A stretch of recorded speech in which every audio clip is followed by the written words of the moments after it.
the sparkling paradise of Mexico's Caribbean coast, millions of international travelers became target practice for a silent, digital predator operating in plain sight.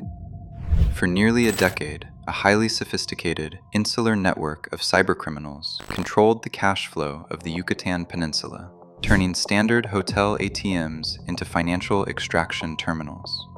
This was not the work of traditional Mexican drug cartels, but a tightly knit, hyper-engineered mafia originating from the post-communist streets of Kryova, Romania.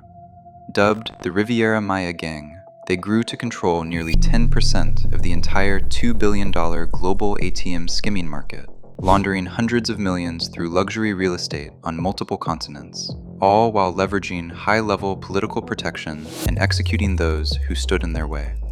But how did a small-town gang from an agricultural region of Romania manage to compromise the core infrastructure of legitimate commercial banks?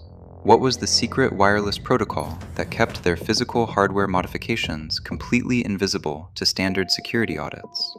Why did an internal blood feud over money and women lead to a cold-blooded execution on the streets of Cancun?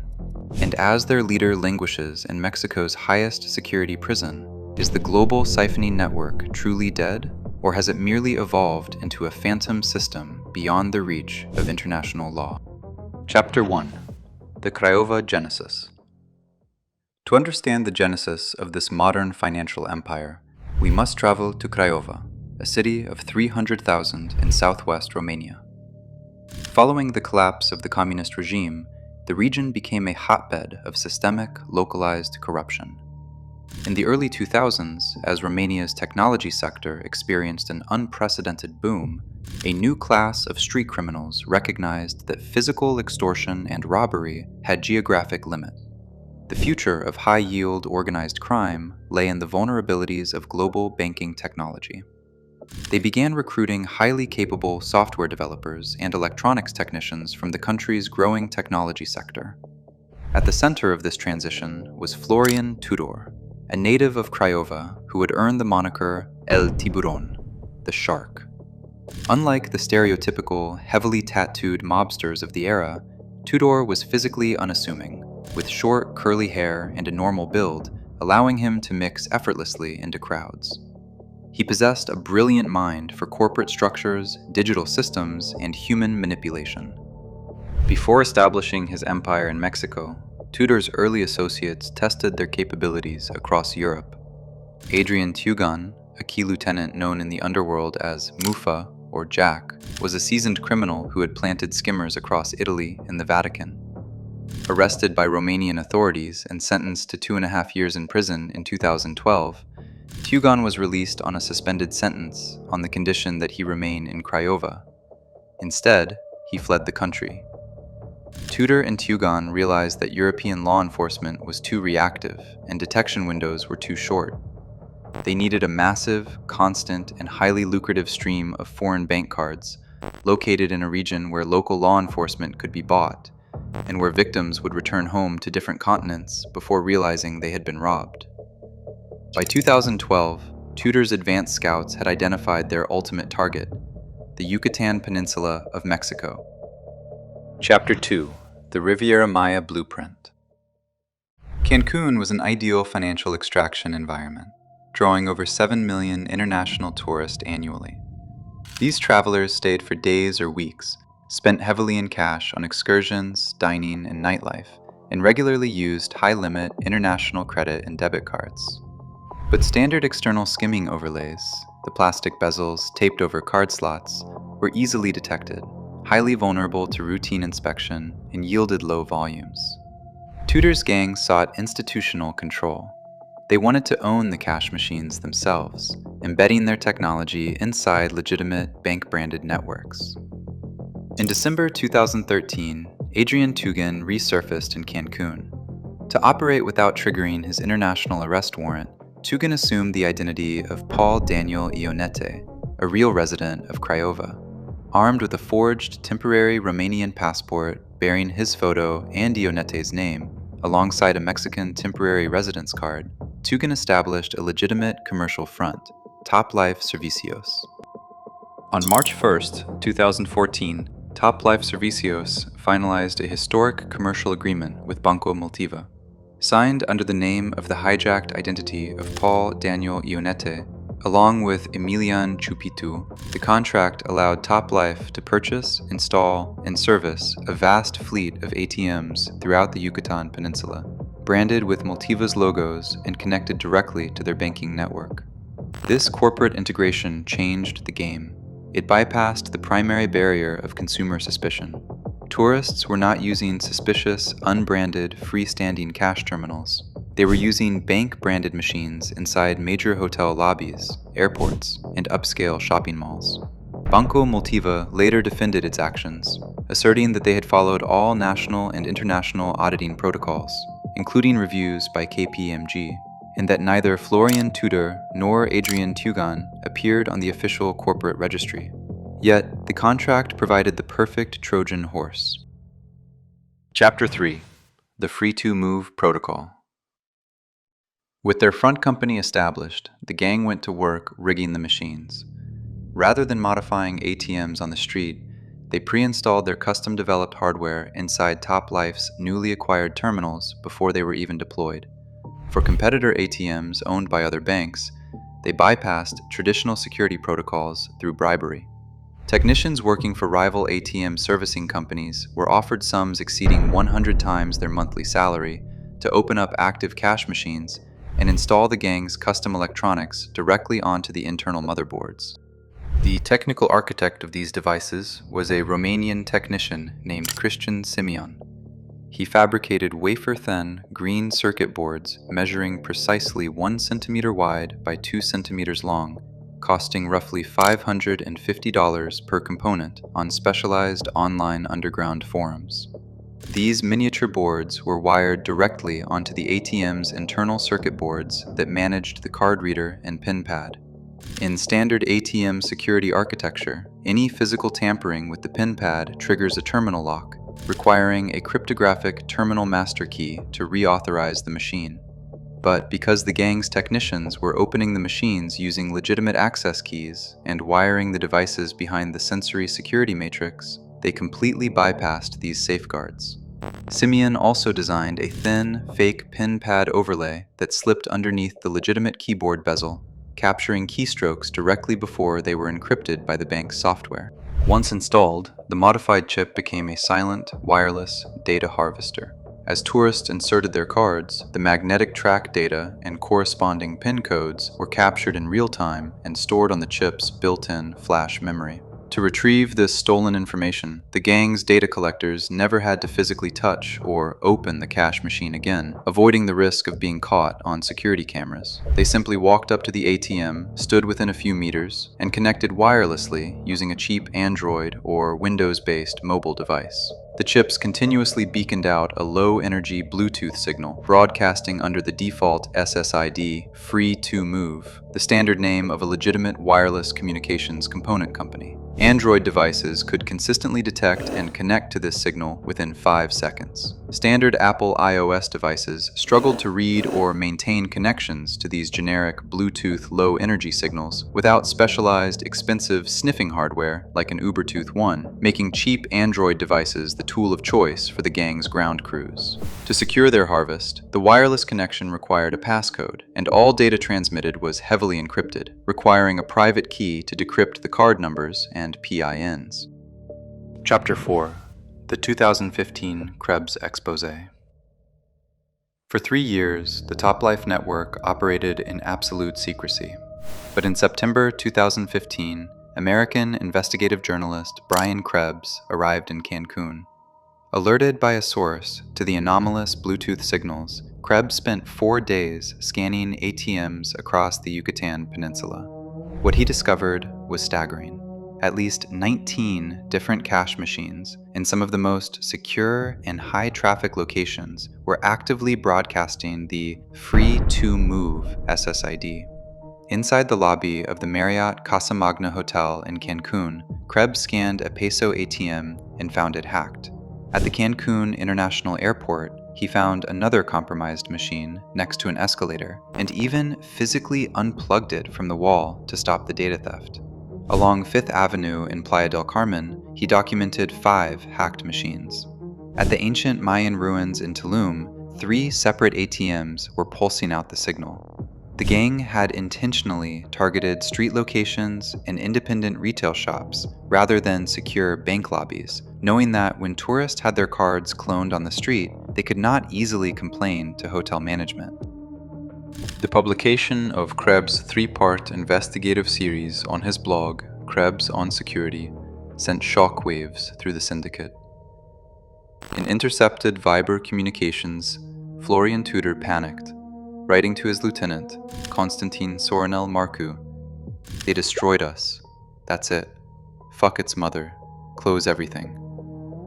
Tudor added, "Diles que los voy a matar. Tell them I am going to kill them." Marcu responded instantly, "Okay, I can kill them. At any time, at any hour." Tudor lamented that investigators were checking all machines, even those at legitimate banks, and had already located over 20 compromised devices. But the gang's fear of ruin was short-lived.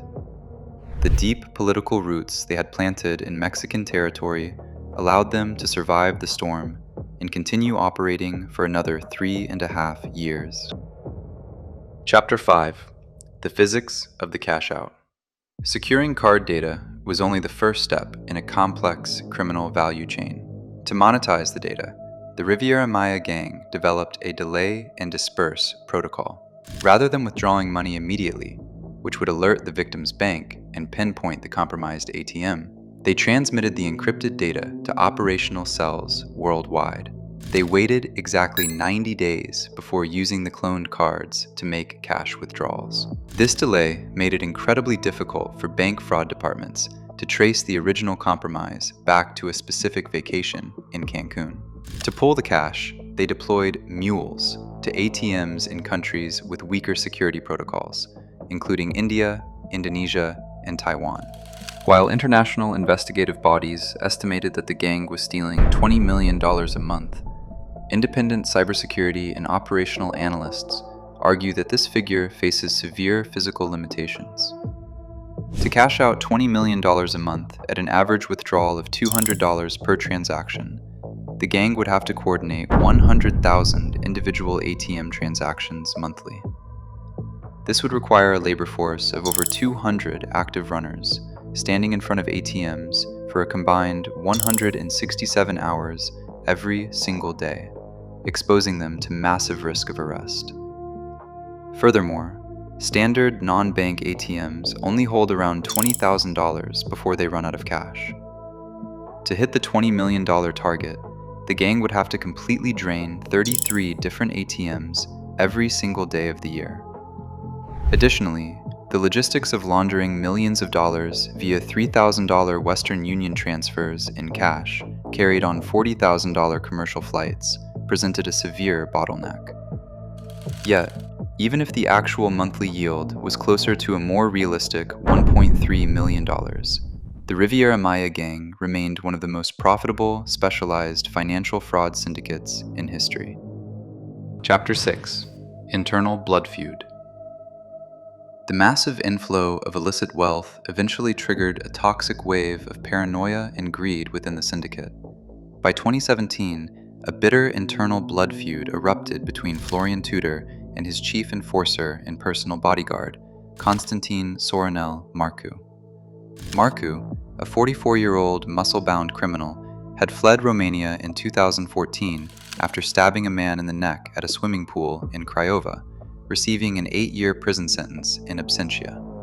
In Cancun, Marcu was Tudor's primary physical shield, but a dispute over money and women shattered their alliance.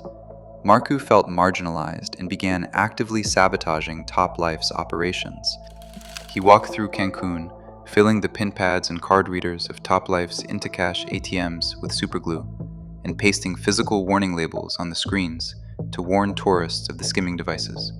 In intercepted WhatsApp conversations, the tension was explosive. Tudor messaged Marcu, "I saved you from your grave and fed you and your family." Marcu responded, I took you out of the shit, and now you look for reasons to get rid of me. The threats became direct, with Tudor telling Marcu, I am going to kill you. The violence escalated rapidly. On April 2nd, 2018, Tudor's henchmen followed Marcu and stabbed him in the back outside a DHL office in Cancun, rupturing his spleen. Marcu survived, but his execution was only delayed. On the night of June 11th, 2018, Marcu was shot in the head inside his Dodge Nitro, just yards from Tudor's Cancun villa. Local authorities, allegedly compromised by Tudor, recorded the death as a justifiable shooting, accepting the security guard's claim that Marcu was attempting to kidnap Gabriel Stroh Aline. However, Marcu's brother, Aurelio, strongly disputed this version of events. He pointed out that Constantine was completely unarmed and wearing flip-flops, making a kidnapping attempt highly implausible. Aurelio claimed his brother was actually following one of Tudor's crew members, and that after he was shot, Tudor's associates moved his body and staged the vehicle to look like a kidnapping scene. Fearing for his life, Aurelio fled back to Romania under active police witness protection. Chapter 7: The Shield of Corruption. To protect an illegal network generating millions of dollars, the Riviera Maya Gang built a formidable wall of political corruption in Quintana Roo. They were protected by powerful political figures, including José de la Peña Ruiz de Chávez, the state leader of the Green Ecologist Party of Mexico. Intelligence reports from the Mexican Security Cabinet identified de la Peña as a key political operator for Tudor's network, using his influence to shield the gang from police scrutiny. The gang also controlled media assets, including José Alberto Gómez Álvarez, the owner of the local Quequi newspaper, and local notary Nain Diaz Medina, who helped establish the gang's corporate shell companies. Even the local judicial system was compromised. The local federal prosecutor, Jonathan Medina Nava, was tasked with investigating both the April 2018 knife attack on Marcu and his subsequent murder. Instead of conducting a legitimate investigation, Medina Nava allegedly manipulated the case files, presenting findings that exonerated Tudor and his associates. Romanian judges later noted that Medina Nava's investigations were clearly compromised and could not be considered impartial judicial proceedings. Tudor was so confident in his political immunity that he held press conferences from his Cancun villa, claiming to be a legitimate businessman who was being extorted by corrupt police officers. He kept up to $50,000 in cash on hand at all times to buy his way out of any unexpected police encounters. He was even granted a formal, high-profile meeting on March 3, 2021, with Mexico's Federal Public Safety Secretary, Rosa Isela Rodriguez, ordered by President Andrés Manuel López Obrador himself, who instructed her to hear out Tudor's complaints of persecution. Chapter 8: The Transnational Takedown. The downfalls of global criminal organizations rarely happen from within the territories they control. For the Riviera Maya Gang, the end began when their operations expanded into the United States. Under Tudor's direction, the gang established a highly organized human smuggling network, bringing Romanian card-cloning experts and cash runners illegally across the Rio Grande River from Mexico into Texas. Once inside the United States, these cells deployed advanced shimming devices, ultra-thin modifications designed to bypass the security chips of modern bank cards, and operated skimming operations across Southern California. This cross-border expansion triggered a major 3-year joint investigation involving the FBI's Los Angeles field office and the Romanian National Police's Anti-Mafia Unit, DIICOT. The operational coordination was led by Romanian Police Chief Commissioner Cristian Eftime, who initiated the case on July 5, 2018, following Marcu's murder. Eftime established a direct, real-time information exchange with the FBI attaché at the U.S. Embassy in Bucharest. In February 2021, the Mexican Financial Intelligence Unit, acting on intelligence from the FBI, froze 79 bank accounts directly linked to Tudor's gang, detecting over $25 million in suspicious international transfers. On May 27, 2021, the net finally closed.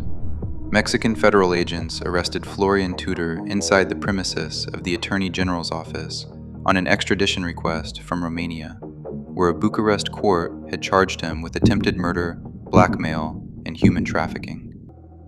The arrest erupted into a physical brawl as Tudor's lawyers and a compromised Mexican federal agent tried to prevent his detention. Tudor resisted violently, screaming on the floor that he could not breathe, demanding an ambulance, and claiming he was being kidnapped by cartels. He was eventually subdued and transported to Altiplano, Mexico's highest security federal prison. Chapter 9: The Phantom Cells. Although the shark was behind bars, the transnational infrastructure he built did not stop operating.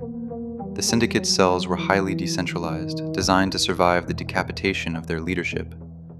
On November 23, 2023, the FBI's Los Angeles field office, in coordination with the Romanian police, launched a massive offensive targeting 84 separate locations in Romania. The raids resulted in the arrest of 48 individuals connected to the gang's U.S. cash-out network. Law enforcement seized approximately $1 million in cash and 11 luxury vehicles. Investigators in Southern California recovered over 8,000 stolen credit card numbers belonging to American victims, revealing that the gang's money laundering apparatus was still actively moving millions from Western Europe back to Romania. Today, Florian Tudor remains inside Altiplano prison, fighting a complex legal battle to block his extradition to Romania, even filing formal complaints demanding better food from prison authorities. 6 of his top lieutenants have already been sentenced to prison terms ranging from 3 to 10 years by a Bucharest court. But the digital blueprint they created has been leaked, copied, and deployed by other transnational syndicates across the globe. As millions of travelers continue to slide their cards into cash machines in tourist resorts worldwide, they must ask themselves, is the transaction truly secure? Or has the silent, wireless hum of the free-to-move signal simply evolved into a new, invisible frequency? How many modified chips are actively harvesting data right now, waiting for the 90-day clock to run down? And who will be the next victim of the phantom network born on the streets of Kryova?